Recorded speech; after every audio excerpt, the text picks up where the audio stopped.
Ry havako malala ao amin'ny tompo ho aminareo anie ny fahasoavana sy ny fiadanana avy amin'ilay Andriamanitra ray sy Jesoa Kristy tompontsika. Amen. Paikady anorenana ny finoana. Paikady anorenana ny finoana. Zany no asongadiny mofinainantsika anio. Ao bokin'ny asan'ny apôstôly toko 4:40, 9:20 hatramin'ny 9:20. Paikady anorenana ny finoana.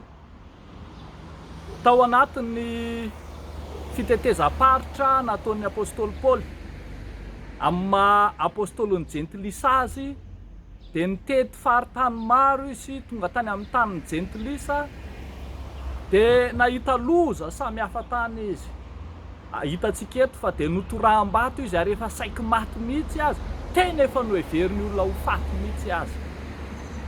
Tsy nataony hosakana tamin'ny fitorinan'ny filazantsara nefa zany, fa vao maika ary izy niamafy, nianahery, ary dia hitantsika eto fa mbola niverina nakany amin'ny tanin'ireo izay nitora-bato azy sy izay niendry hamono azy izy. Tsy namelany raha tsy nitorinan'ny filazantsara ny fahavalony. Eo anatrehan'izany dia tsy maintsy nanangana paikady samy hafa ny apôstôly, entina anamafisana ny finoan'ny mino, anamafisana ny finoany, anamafisana ny finoan'ny mpiaradia aminy, ary ihany koa hitoriana ny filazantsara tamin'ireo izay manenjika azy. Eto ary dia hitantsika fa misy farafakely ny paikady anankitelo napetraky ny apôstôly. Ny voalohany amin'izany dia hitantsika eo amin'ny 2:20, ny fametrahana ny fampianarana. Ny anjara toeran'ny fampianarana no manamafy ny finoana. Jesosy Kristy dia niteny fa mahadiso hevitra anareo tsy fahalalànareo ny soratra masina, ary testamenta taloha dia milaza fa ringana ny oloko noho ny tsy fisian'ny fahalalàna. Arak'izany dia taoma ny fiangonana, taoma ny kristianina mba hazoto hianatra, hazoto handray fampianarana, fampianaram-pinoana hiarovana amin'ny fampianaran-diso. Ao anatin'ny fampianarana ny soratra masina ihany no misy ny fiorenam-pinoana marina. Izay tsy mazoto mianatra soratra masina dia roboka amin'ny fampianaran-diso izy, ary lasa haza lambo ny fahavalo sy satana mihitsy azy. Paikady voalohany zany dia ny hoe mazoto mianatra soratra masina. Zany no hitantsika amin'ny 2:20 hoe nampahery ny fanahy mpianatra ny apôstôly Paoly ka nananatra azy haharitra amin'ny finoana. Nananatra azy haharitra amin'ny finoana ka nilaza fa tsy maintsy ho amin'ny fahoriana be no hidirantsika amin'ny fanjakan'Andriamanitra. Ny paikady faharoa dia ny fametrahana ny rafitra, fametrahana ny lamina ny fiangonana eo anatrehan'ny fampianaran-diso, eo anatrehan'ny fahavalo, eo anatrehan'ny ady sarotra atrehan'ny fiangonana. Dia indro ny apôstôly nametraka lamina ho paikady arovana ny fiangonana. Ny 2:20 dia milaza fa nanendro loha olona teo amin'ny isam-piangonana izy, nanendro loha olona teo amin'ny isam-piangonana. Ity zany no nanomboka ny fametrahana ny eveka tany amin'ny isam-paritany, tany amin'ny isam-paritra. Ny fiara-miasa tamin'ireny eveka ireny izay napetraka ho ray aman-dreny no manoro sy mitantana ny fiangonana eo amin'ny maha fiangonana tanora fanahy azy. Ny fankatoavana ny tenin'ny ray aman-dreny dia misy dikany lehibe ka taoma ny fiangonana hifanerasera amin'ny ray aman-dreny am-panahy, tsy iononona irery ka hevitra ny tenany havita samy irery ny adi-panahiny sy ny tolona araka ny filazantsara, fa mila fampaherezan'ny ray aman-dreny amin'ny fanahy izy. Zany no antony nametrahana eveka tany amin'ny isa-tanàna mba hanampy ny fiangonana izay mbola tanora fanahy eo anatrehan'ny olana mahazo azy. Ary farany, paikady izay noraisina dia ny fanamafisana ny vavaka sy fifadikanana.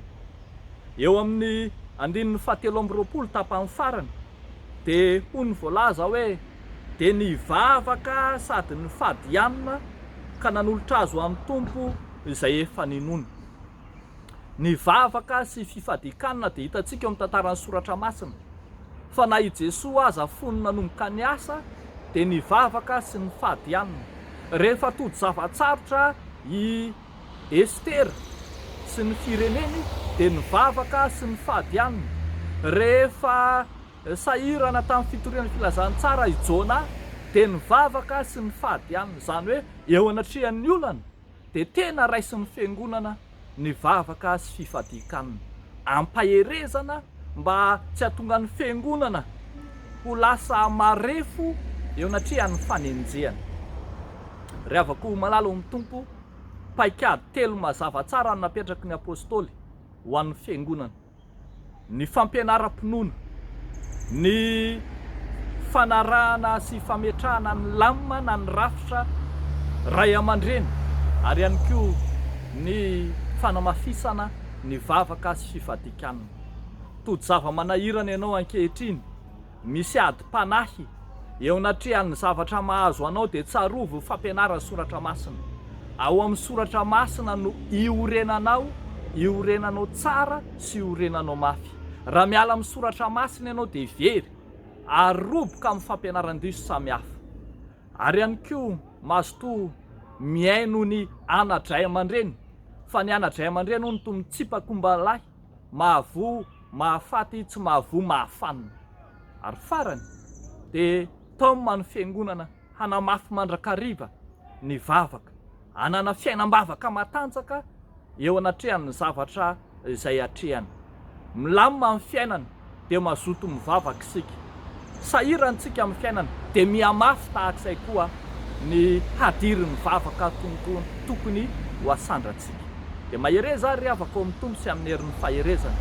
Ho an'Andriamanitra irery ihany ny voninahitra. Amen. Hivavaka isika.